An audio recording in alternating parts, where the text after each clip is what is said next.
네, 이슈 레이더 시간입니다. 신익우 기자 나와 있습니다. 안녕하세요. 안녕하십니까. 네, 지금 뭐 미국에서는 작년 말부터 작년 11월이었나요? AI 인공지능 열풍이 불었습니다. 관련 주가 굉장히 급등했고요. 그거를 주도했던 기업 중에 하나가 이제 오픈 AI. 사실상 뭐 주도를 했죠. 오픈 AI CEO가 또 샘 올트먼인데 이 양반을 놓고 지금 미국 시장 뭐 한국까지도 굉장히 뜨겁습니다. 그렇습니다. 오픈 AI에서 해고되고 다시 이제 복귀하기까지의 과정. 그거를 일단 좀 짧게 요약을 한번 해주시죠. 지난 시간에 저희 화요일이었죠. 그때 이 샘 올트먼 사태가 이 이사회의 해임이 성공하지 못하고 역쿠데타가 될 수 있다 이 가능성을 전해드렸었는데 결국 그 시나리오가 현실화됐습니다. 그동안의 사건 간단하게만 요약하면요. 동부 시간 기준 17일이었습니다. 이 오픈 AI 이사회가 샘 올트먼을 해고했습니다. 올트먼이 지속적으로 이사회와의 기존 이사회의 소통에 솔직하지 않은 모습을 보였다. 이런 얘기를 하면서 해고를 했고 19일에 마이크로소프트가 샘 올트먼을 영입하겠다 이런 발표를 내놓습니다. AI 연구팀을 맡긴다라는 소식이 전해졌고 여기와 함께 오픈 AI의 임직원들도 기존 이사회의 결정이 잘못됐다 이러면서 집단 행동에 나섰습니다. 올트먼이는 마이크로소프트로 우리 가겠다 이렇게 집단 반발 의사를 펼친 거죠.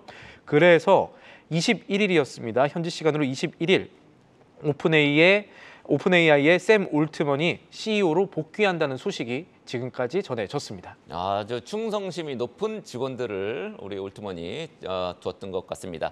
관련주 주가가 또 우리 궁금하죠? 마이크로소프트가 이제 대표적일 것 같은데 어떻습니까? 관련주 관련해서 마이크로소프트 얘기를 좀 해야 되는데 좀 살펴볼 부분이 있습니다. 일단은 마이크로소프트가 샘 올트먼 영입한다고 그랬을 때 주가가 2%대 올랐거든요. 샘 올트먼이 한 사람으로 600억 달러의 시총이 올랐다 이런 분석들도 있었는데 이제 거기서 해고가 되니까 마이크로소프트가 우리가 데려갈게 이러면서 주가가 급등했었다는 그렇습니다. 거죠.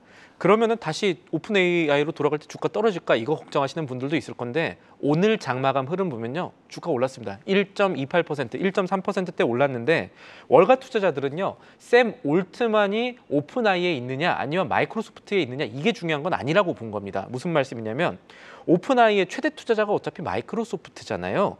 그 오픈 AI 내부의 쿠데타가 마무리됐다는 게 오히려 투자자로서는 좋은 일인 겁니다. 왜 그러냐면 이사회가 샘 올트만은 축출한 이유는 완전히 밝혀진 건 아닙니다만 이런 얘기들이 있습니다. 샘 올트만은 기술 중심의 사람이거든요. AI 개발 멈출 필요 뭐 있느냐 끝까지 가보자라는 사람이고 AI 이사회 멤버들은 오픈 AI의 이사회 멤버들은 그래도 조금 어떤 해악을 끼칠지도 모르니까 여러 규약도 만들어 놓고 좀 천천히 가보자라는 사람들이었어요. 이번에 그 천천히 가보자는 사람들이 힘을 한꺼번에 잃어버린 겁니다.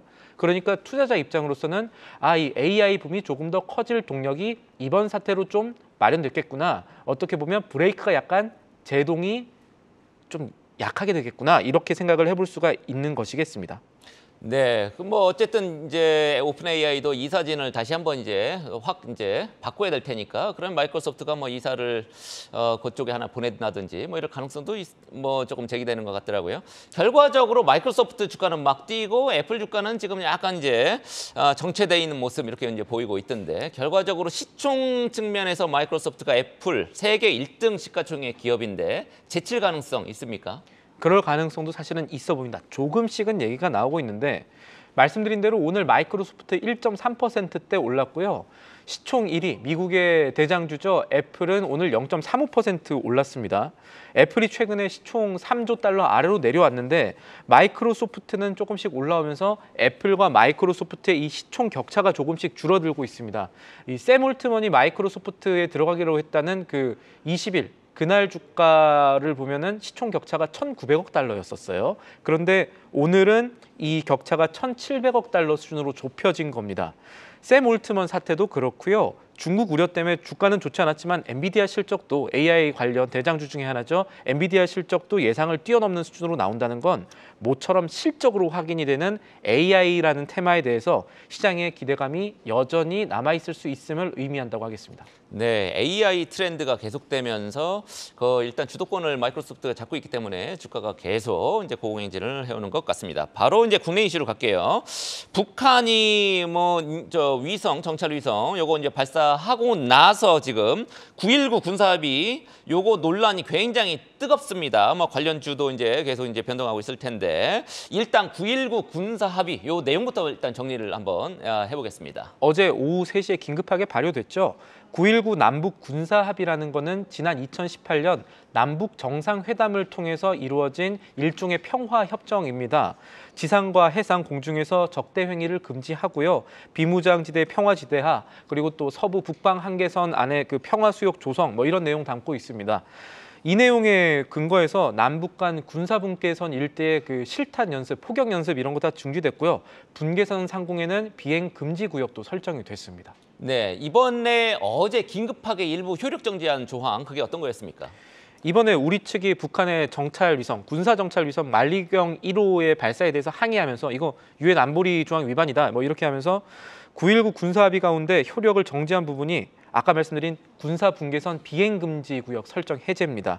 사실 이거는 설정될 때도 약간 말이 많았습니다. 경제적이라기보다는 약간 이게 우리나라의 안보 관련된 건데 정찰기를 통해서 상대를 감시할 수 있는 이 항공 문제는 사실 항공 정찰 감시 자산은 북한보다 우리가 훨씬 많습니다. 그래서 이 비행 금지 조약을 설정한다는 것은 구역을 설정한다는 것은 결국 우리한테만 불리한 일 아니냐 이런 말들이 많았었거든요. 어쨌든 이번 효력 정지로 우리 측은 군사 분계선 내 항공 정찰 재개할 수 있게 됐습니다. 우리는 당연히 할 조치를 했다 이런지 이렇게 평가할 수 있겠지만 북한은 얘네들은 안 참는단 말이죠. 이런 거 있을 때 효력 정지 당일 네. 어제였었는데 이 관련 종목들 어떻게 움직였죠? 안 참아서 문제일 거예요. 그 북한이 지금 아직까지 공식적인 발언을 하지 않는데 이게 통보가 됐으면 어쩌면 이제 오늘 뭔가 나올까 이거 지금 우려하시는 혹은 생각하시는 투자자분 계실 텐데 이게 북한이 어떤 반응을 보이느냐에 따라서 이제 지정학적 위기가 강조될 수가 있을 건데 말씀하신 대로 방산주 어떻게 움직일까 혹은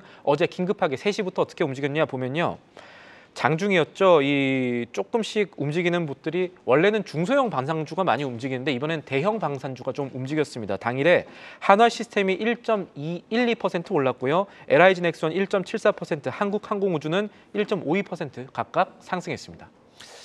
네, 지금 9.19 합의의 효력 정지 기한 요거 갖고도 지금 얘기가 많이 왔다 갔다 하고 있습니다. 기한이 좀 있습니까? 요 확대 가능성 요거 어떻게 지금 보고 있습니까? 기한이 조금 애매모호하게 설정이 되어 있습니다. 우리 정부가 문제군요. 효력 정지 기한을 사실상 안 정해줬다라고 볼 수도 있겠습니다. 왜냐하면 정부가 정한 효력 정지의 기한은 남북 간의 신뢰가 정착되는 시점이라고 명시했는데 그럼 대체 언제 그리고 또 어떤 식으로 돼야 신뢰가 정착이 되느냐 통일돼야죠. 네. 그렇게 치면은 거의 뭐 끝까지 안 되는 건데 어쨌든 그런 부분들을 살펴봐야 되고 또 하나 살펴볼 거는 이번 이슈가 어떤 그 남북 간 긴장 구조의 어떤 변곡점이 되면요. 오히려 군사 합의의 추가 조항들이 더 효력이 정지되는 가능성을 생각해 볼 수가 있겠습니다. 그러면은 계속해서 사태가 좀 남북 간의 지정학적 긴장은 악화된다고 봐야 되는데 현재 지상과 해상에서 우리한테 잘 알려진 연평도, 백령도 이런 곳에서 우리가 포격 훈련을 못합니다. 못하는데 이거를 역시 이제 군사합의 내용에 따라서 못하고 있는 건데 정부가 추가로 효력을 정지시키고 해당 지역 훈련을 재개할 가능성도 사실은 배제할 수는 없는 상황입니다. 예, 9.19 이제 합의 효력 정지 요거에 대해서 전문가들은 어떻게 지금 분석을 하고 있습니까? 전문가들 시각을 보면요. 대체로 우려가 좀 많습니다. 대표적인 분이 양무진 북한대학원대 교수인데 이분은 북한의 군사 정찰 위성 이거 발사한 거를 명백한 유엔 안보리 결의 위반이라면서 이제 준엄히 이거 규탄해야 된다 이렇게 말씀을 하시면서도 이번 합의 효력 정지 자체는 9.19 합의 효력 정지 자체는 악수 중의 악수다 이런 입장을 피력을 했습니다. 이게 박근혜 정부의 개성공단 철수에 버금가는 수준의 악수다 이렇게 비판을 했고요. 김도균 전 수도방위 사령관은 이번 조치가 상대방의 위축보다는 접경 지역의 긴장을 더 높일 가능성이 있다고 평가를 했습니다. 한편으로는 또 이번 사태로 긴장이 그렇게 또 고조가 안 될 수도 있다 이런 분석도 나옵니다. 정성장 세종연구소 통일전략실장의 말인데요. 북한도 9.19 합의에 큰 의미를 부여해 오지 않았다는 점을 고려해야 한다 이렇게 분석을 했습니다. 네, 우리는 뭐 원칙대로 대응하는 게 좀 중요할 것 같고요. 다음 오늘 굉장히 중요한 입찰건이 있습니다. HMM 요거 본입찰이 오늘 예정이 돼 있는데 인수 후보가 지금 뭐 예정이 돼 있던 뭐 하림이라든지 뭐 이런 업체들이겠죠. 그렇습니다. 간단히 정리하면 그 쇼트리스트라고 합니다. 이제 인수 본입찰 후보는 세 곳으로 알려져 있습니다. 하나는 이 참치로 유명한 곳이죠. 동원그룹이고요. 그리고 하림이 이 사모펀드 JKL이랑 손잡아서 JKL 파트너스랑 손잡은 하림 JKL 컨소시엄, 그리고 마지막으로 LX 인터내셔널 이렇게 있습니다. 투자은행 쪽에서 들리는 소식들을 좀 종합하면요. 인수 후보 3명이지만 사실상 지금은 동원과 하림의 2파전이 될 가능성이 굉장히 높다고 보고 있고요. 이 본입찰을 하루 앞두고서는 동원산업의 주가가 4.5% 오른 것을 비롯해서 이 동원의 계열사 주가가 좀 강세를 보였고요. LX 인터내셔널도 1.86% 상승 마감했습니다. 할인 주가는 강보업권에 머물렀습니다. 네, 조금 더 넓혀보면 한 3개월 정도 주가를 보면 이제 하림이나 동원이나 조금 약세를 계속 보여오긴 하더라고요. 뭐 HMM 역시 마찬가지이긴 합니다만 유찰 가능성 있습니까? 있습니다. 이 HMM의 몸값이 너무 높다는 게 문제입니다. 알려진 대로 HMM 좋아하시는 분들도 있다가 지금은 좀 왜 이렇게 주가 약하느냐 하신 분들 계실 겁니다. 그 한 몇 년 전만 하더라도 흠슬라라고 불리면서 주가가 한때 5만 원까지 넘어갔던 기업인데 지금 주가는 16,000원대에서 형성이 되고 있죠. 이 현재 주가 수준, 낮아진 주가 수준을 근데 고려하더라도 매각가가 지금 최소 7조 원 정도 될 거라고 봅니다. 이 산업은행이 주채권단인데 산업은행이 국회 보고한 자료만 봐도 예상 매각가는 7조 원대 되고 최소가 7조 원대 될 것 같다 이런 보고가 있었다고 하고요. 여기에 경영권 프리미엄이 보통 붙습니다. 그러면은 8조 원 정도 넘을 수도 있다라는 분석이 나오는데 이게 인수 후보군들의 이 자금 조달 여력에 비해서 지금 가격 너무 높은 거 아니냐 이런 얘기들이 나오는 상황입니다. 네, 거꾸로 말하면은 이제 인수 후보가 그만큼 충분한 돈이 있느냐, 뭐 이렇게도 볼 수 있을 것 같아요. 뭐 생선이나 이제 닭 팔아가지고 그만큼 자금을 조달할 수 있느냐, 뭐 이런 건데 인수 후보군들의 그 자체 조달 비용 어느 정도입니까? 그 아까 사실상 2파전이라고 제가 말씀드렸으니까 동원그룹이랑 하림그룹 쪽만 얘기를 드릴게요. 지금 시장에서 들려오는 얘기 추산을 하면요. 정확하지 않을 수 있겠습니다만 그래도 한 3조 원에서 4조 원대는 자기 자금 혹은 뭐 계열사 상장 IPO라든가 뭐 동원이 하고 생각하고 있는 게 미국에 있는 스타키스트라고 해서 100% 자회사 상장시키는 뭐 그래서 자금 조달하는 뭐 그런 내용들인데 이 매각 예상 가격이 한 7조 원인데 3, 4조 원 정도는 자체 조달이 가능하다. 이렇게 이제 보고 있는 거군요. 그렇습니다. 뒤집어 말하면은 3, 4조 원 나머지는 인수금융을 써야 된다는 말인데요. 현재 지금 고금리 상황에서 인수금융 금리대가 8% 넘어갑니다.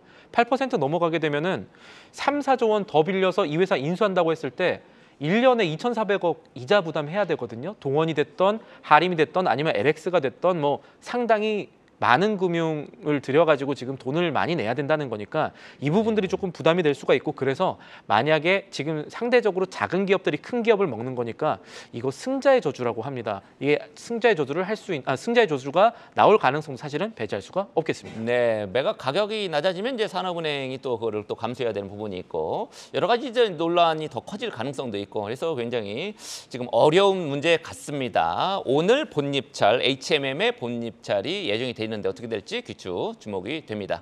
지금까지 우리 신인규 기자였습니다.